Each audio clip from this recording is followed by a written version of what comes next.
আশা কৰোঁ সকলো ভালে আছে। আজি আপোনালোকলৈ লৈ আহিছোঁ এটা নতুন টপিক। সেইটো হ'ল যে do you have a rich mindset, মানে ধনী মানুহৰ নিচিনাকৈ আপোনালোকৰ চিন্তাধাৰাবিলাক আছেনে? ধনী মানুহবিলাকে যেনেকৈ তেওঁলোকৰ চিন্তা ভাৱনাবিলাক মগজুত থৈ দিয়ে, তেনেকৈ আমিও সেইদৰে ভাবিব পাৰোঁ নেকি? সেইবিলাক বহুত টান নে উজু? আহক আমি এই ভিডিঅ'টোত সেইখিনি কথা আলোচনা কৰোঁ। আজি আমি 3টা টপিকৰ ওপৰত মূলতঃ আলোচনা কৰিম।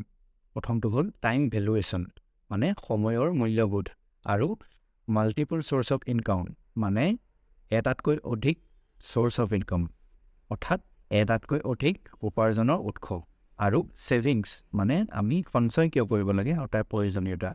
টাইম ভেলুৱেশ্যনৰ ভিতৰত আমি আলোচনা কৰিম প্লেনিং, স্কিল ডেভেলপমেণ্ট আৰু মাল্টিপল চ'ৰ্চ অফ ইনকাম।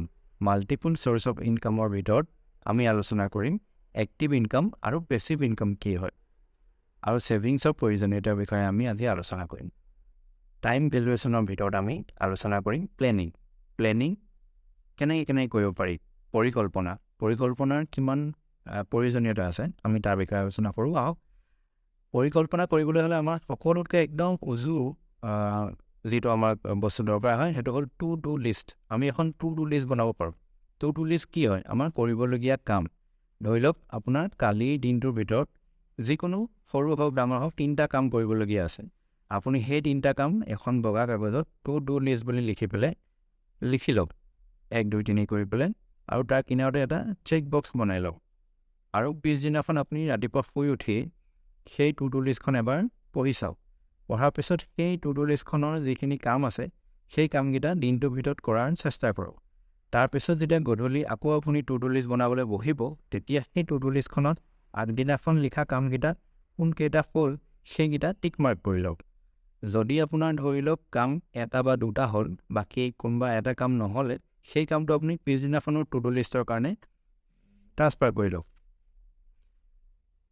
এনেদৰে আপুনি যদি কামখিনি টু ডু লিষ্টত ভৰাই যায়, তেনেহ'লে আপোনাৰ দীঘলীয়া কিছুমান পেণ্ডিং হৈ থকা কাম সোনকালে শেষ হৈ যাব, আৰু সেইবিলাক প্লেনিঙৰ থ্ৰুদি কৰিব পাৰি। প্লেনিঙৰ সৰু এক্সাম্পল এটা হ'ল টু ডু লিষ্ট, মানে আমি আমাৰ কৰিবলগীয়া কামখিনি প্লেনিং কৰিলোঁ, মানে পৰিকল্পনা কৰি পেলাই কৰিলোঁ, সেইটোৱে প্লেনিং।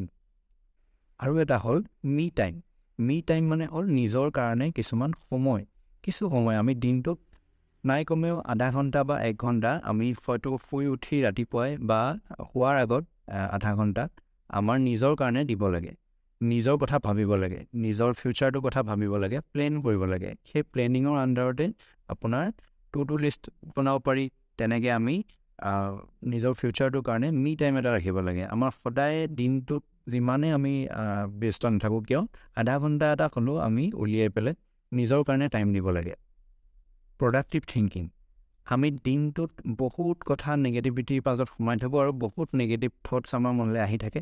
তো আমি প্ৰডাক্টিভ থিংকিং কৰিবলৈ শিকিব লাগে। আমি নিজকে সুধিব লাগে দিনটোত যে আজি মই প্ৰডাক্টিভ কাম কি কৰিলোঁ, দিনটোৰ ভিতৰত মই আজি কিবা প্ৰডাক্টিভ ভিডিঅ' চালোঁ নেকি, বা কিবা প্ৰডাক্টিভ কামৰ কথা মই শিকিলোঁ নেকি, তেনেকুৱা কিবা কথা আমি জানো নেকি।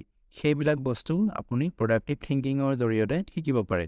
তো দিনটোত আপুনি টু ডু লিষ্টতো ভৰাব পাৰে যে কাইলৈ মই প্ৰডাক্টিভ থিংকিং থকা যিকোনো ভিডিঅ' বা যিকোনো বুক পঢ়িম, নাইবা মই নিজেই কিবা এটা প্ৰডাক্টিভ কাম কৰিম।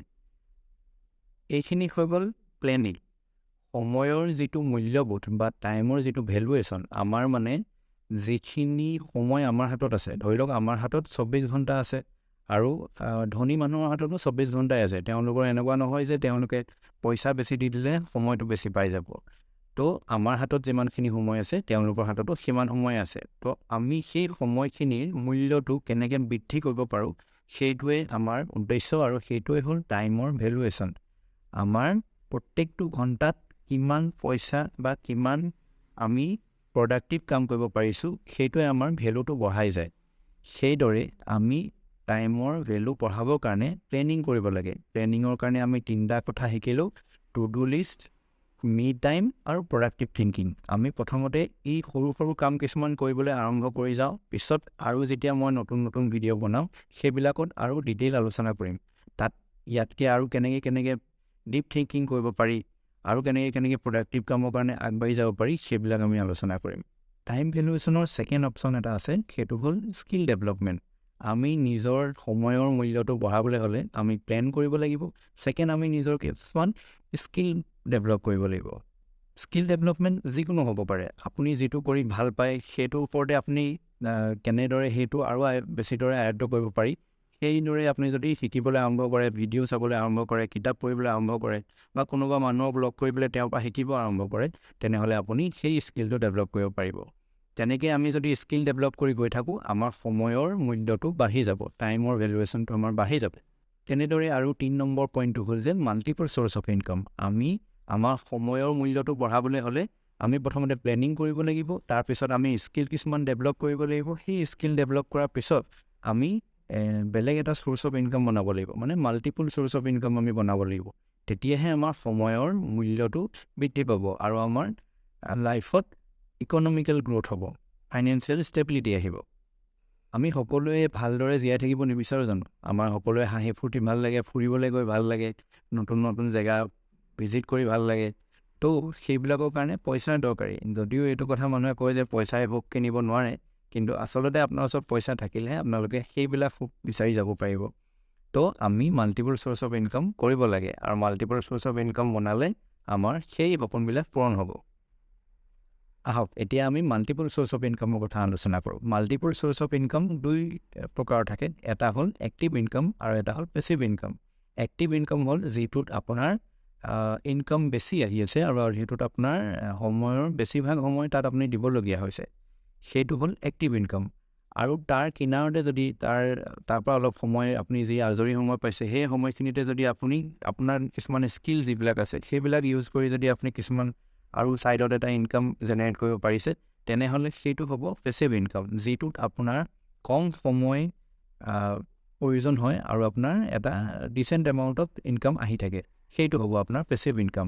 সেই ইনকামটোৱে আপোনাক কি কৰিব, আপোনাৰ যিবিলাক ধৰি লওক খৰচ আছে, ডেইলি যিবিলাক আপোনাৰ পকেট খৰচ আছে বা আপোনাৰ যিবিলাক গাড়ীৰ খৰচ আছে, পেট্ৰলৰ খৰচ আছে, মোবাইল ৰিচাৰ্জ আছে, সেইবিলাক আপোনাৰ সেই পেছিভ ইনকামটোৱে আপোনাৰ খৰচবিলাক কমাই দিব। তেতিয়া আপোনাৰ যিটো মেইন ইনকাম হ'ব, সেইটো পইচাখিনি আপুনি ছেভিংছ কৰিব পাৰিব। তো আমি মূলতঃ দুটা কথা শিকিলোঁ এতিয়া। ৰিচ মাইণ্ডছেট হ'বলৈ হ'লে আপুনি প্ৰথমতে টাইমৰ ভেলুৱেশ্যনটো বঢ়াব লাগিব আৰু সেইটোৰ কাৰণে আপুনি প্লেনিং কৰিব লাগিব, স্কিল ডেভেলপ কৰিব লাগিব, মাল্টিপল চ'ৰ্চ অফ ইনকাম বনাব লাগিব। এতিয়া ঠিক আছে, আমি মাল্টিপল চ'ৰ্চ অফ ইনকাম বনাই ল'লোঁ, আমাৰ হাতত এক্টিভ ইনকামো আছে, পেছিভ ইনকামো আছে। এতিয়া আমি সেই যে পইচাখিনি আমি আহিছে আমাৰ লাইফলৈ, সেই পইচাখিনি আমি কি কৰিম? আমি আকৌ খাই বৈ উৰাই দিম নেকি? সেই পইচাখিনি যদি খাই বৈ উৰাই দিলে আমাৰ একো নহ'ব, আমিতো ৰিচ হৈ নাথাকিম, আমিতো লাহে লাহে আকৌ একেই লেবাৰ নিচিনা হৈ যামগৈ। আমি পইচা কামাইছোঁ, খৰচ কৰিছোঁ, তেনেকৈ হ'লে আপুনি ৰিচ নহ'ব। ৰিচ হ'বলৈ হ'লে আপুনি ছেভিংছ কৰিব লাগিব। তো সেইটো বহুত প্ৰয়োজনীয় বস্তু হয়। আপুনি যদি 10,000 টকা এটা কামাই আছে, তেনেহ'লে তাৰে 20%, প্ৰথম 20% মানে 2,000 টকা এটা আপুনি ছেভিংছ কৰিব লাগিব। সেইটো আপুনি বেংকতে থ'লে বা কিহবাত এক্সট্ৰাকৈ কিবা আপোনাৰ ঘৰতে জমা কৰি থ'লে, তেনেকৈ থৈ আপুনি ছেভিংছ কৰা আদতটো বনাব লাগিব। সেই বস্তুটোৱে আপোনাৰ বেছি ছেভিংছ কৰিবলৈ আপোনাক সহায় কৰিব। ছেভিংছে আপোনাৰ ৱেল্থ বিল্ডিং কৰাত বহুত হেল্প কৰে। সেইটো এটা সৰু বস্তু নিচিনা লাগে, কিন্তু সেই সৰু বস্তুটোৱে ধনী মানুহবিলাকে ফ'ল' কৰে। তেনেহ'লে আজিলৈ আমি ধনী মানুহবিলাকৰ মাইণ্ডছেটৰ বিষয়ে শিকিলোঁ। সৰু সৰু 3টা ষ্টেপ শিকিলোঁ আমি।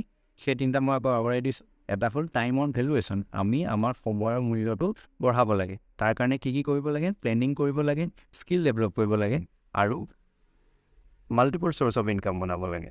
মাল্টিপল চ'ৰ্চ অফ ইনকাম কি হয়? মাল্টিপল চ'ৰ্চ অফ ইনকাম মানে দুটা ইনকাম থাকে, এটা এক্টিভ ইনকাম আৰু পেছিভ ইনকাম। আপুনি এটা বনাই, দুটা বনাই, যিমান পাৰে আপোনাৰ কথা। কিন্তু এক্টিভ ইনকাম আৰু পেছিভ ইনকাম, এক্টিভ ইনকাম সেইটোক কয় যিটোত আপোনাৰ সময় বেছি লাগে আৰু ইনকামো তাৰ পৰা বেছি আহে। যিটো আপোনাৰ ধৰি লওক আপুনি জব কৰি আছে, আপোনাৰ কিবা বিজনেছ কৰি আছে, সেইটো আপোনাৰ হ'ব এক্টিভ ইনকাম। পেছিভ ইনকাম হ'ব যিটো আপোনাৰ ধৰি লওক আপুনি পেইণ্টিং কৰি ভাল পায়, সেই পেইণ্টিংটোকে আপুনি ধুনীয়াকৈ ফ্ৰেম এটাত বনাই পেলাই গ্লাছ কৰি পেলাই আপুনি ফেচবুকত পেজ এখন বনালে, তাতে আপুনি এডভাৰটাইজ কৰিলে, কাৰোবাক যদি ভাল পেইণ্টিং লাগে আপুনি সেই পেইণ্টিংখন ডেলিভাৰ কৰি আহিছে কুৰিয়াৰ কৰি পেলাই। তো সেইটো আপোনাৰ ছাইডত এটা ইনকাম বনালে।